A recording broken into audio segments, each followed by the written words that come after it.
Paper Mario The Thousand Year Door is considered by many to be one of the greatest RPGs ever made, and for good reason. From a witty story with hilarious characters and plenty of moments to back them, to a fleshed out, refined turn-based gameplay, it's very hard to dislike this Nintendo classic.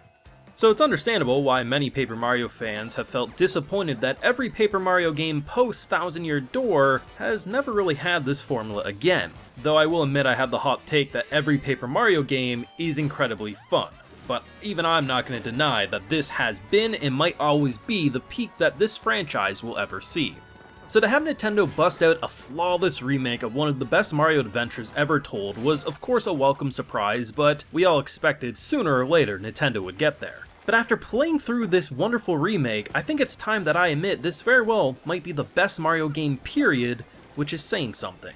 Mario has one of the most consistent franchises in gaming, as the worst Mario game is still quite fun to play through, a feat that not many game series can say. And while I've always considered Thousand Year Door to be one of the best in this amazing series, I've never considered it to be the very best. Maybe it's a mixture of me getting older and preferring more turn-based RPGs these days than when I was a younger lad just wanting to run around in 3D Mario environments. Could also just be that Nintendo polishing arguably a 10 out of 10 into an even shinier gem has changed my tune. Or maybe I just finally sell the light, hell if I know. But I never expected to change my tune to the point that I consider this Paper Mario game to be the best game in the Mario franchise. But at this point, I'm gonna say just that. So move on over, Super Mario Galaxy, a new sheriff is in town. Paper Mario The Thousand Year Door has one of the best written Mario stories you can experience. Like with many Mario adventures, Princess Peach has been kidnapped, but this time, not by Bowser. After a short boat ride, we are introduced to the town of Rogueport, a city filled with wild personalities with many characters having their own stories we get to experience, alongside many of them having very fun side quests that you should not skip over. The thing that really sells this game is how witty and hilarious the writing is. Almost every character says something that will make you laugh or have a stupid grin on your face for many minutes to come. Sometimes what they say has me do a double take like, wait a second, excuse me, Nintendo? Mario's always had fun and innovative gameplay, but at least half the games in this franchise I won't write home about the characters and their writing, but with Paper Mario they always have stole the show. But the franchise has never been able to top the charm of these colorful characters and stories that they introduce into this game. You'll meet a mafia-looking boss and how his daughter's running away with one of his lackeys, a flirtatious retired actress who wants to take a ride on the Mario train, I'm convinced, WWE-looking superstar who does everything in his power to keep Mario from stealing his belt. The journey across this game is so charming you'll find yourself talking to every NPC even when you know you don't have to, as you never know what type of what the hell dialogue might appear. Throughout the game, you're going to be introduced to countless abilities and companions that will help you along this journey. You'll start with basic attacks like jump and hammer swings, but slowly but surely we'll be introduced to numerous companions with their own skill set on top of new items to use and moves for your main abilities. A hammer attack is meant for a singular target, but you can get moves that will allow you to shake the whole room, damaging all foes, whether they're on the ceilings or even on the floor. The fun thing about the combat is each move typically has a certain way to perform them. Your hammer swings require you to hold the thumbstick back until it's fully lit up, and jumps are a timed press. But then when you have characters like Yoshi, you're going to use those shoulder buttons with taps and holds. Koops is timed flicks with your thumbstick, etc. It allows for each character to feel different both because of their actions, but also how you, the player, command them rather than everything just being done in a selected menu and you sit back and relax. Sure, that's a slight part of it, but the gameplay actually remains fun because of all these different button presses and moves. It's unlikely you're going to scratch your head trying to figure out how to beat anything in this game.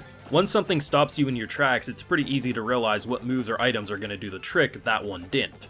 But sometimes enemies will swarm you and you'll find yourself needing to regroup.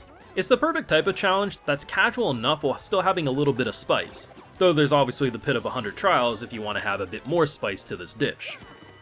Mario can be customized with many badges over your run to change things from damage dealt, new moves. Hell, if you want, you can even turn him into a glass cannon, making him hit extra hard but being hit extra hard in return.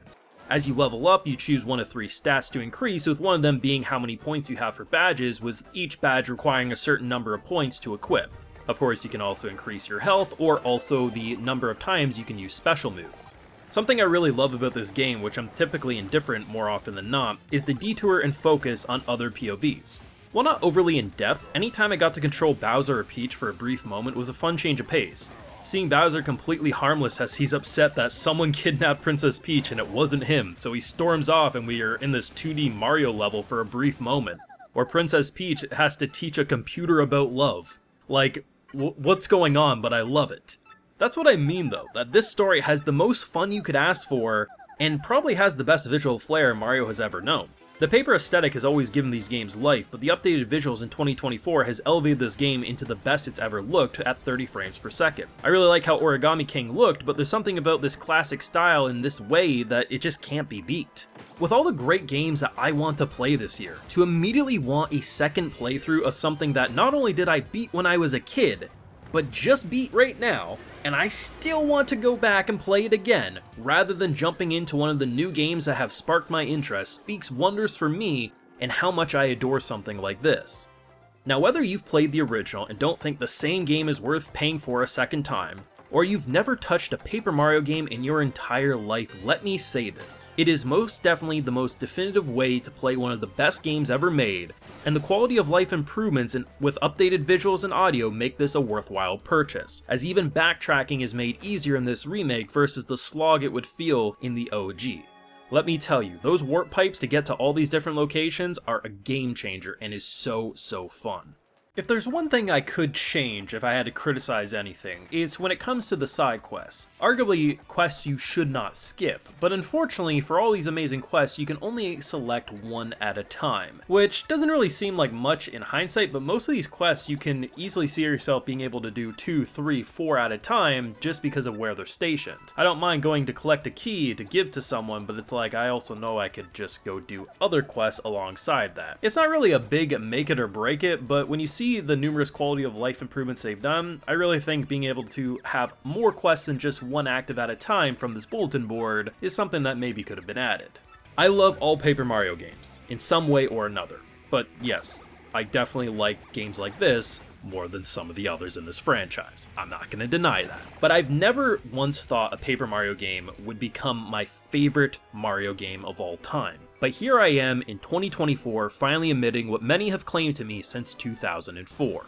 Even if this isn't going to be your all-time favorite Mario game, you'll be hard-pressed to truly come out of this game hating it. The visual styles, the witty characters, everything about this game is peak Mario. And while we may never have another game quite like A Thousand Year Door, it's great to see that after 20 years, this game got the treatment it deserved, so new fans and old fans alike can sing in harmony about how amazing A Thousand Year Door truly is. And while I can't believe I'm saying it, this most certainly is my new favorite Mario game of all time.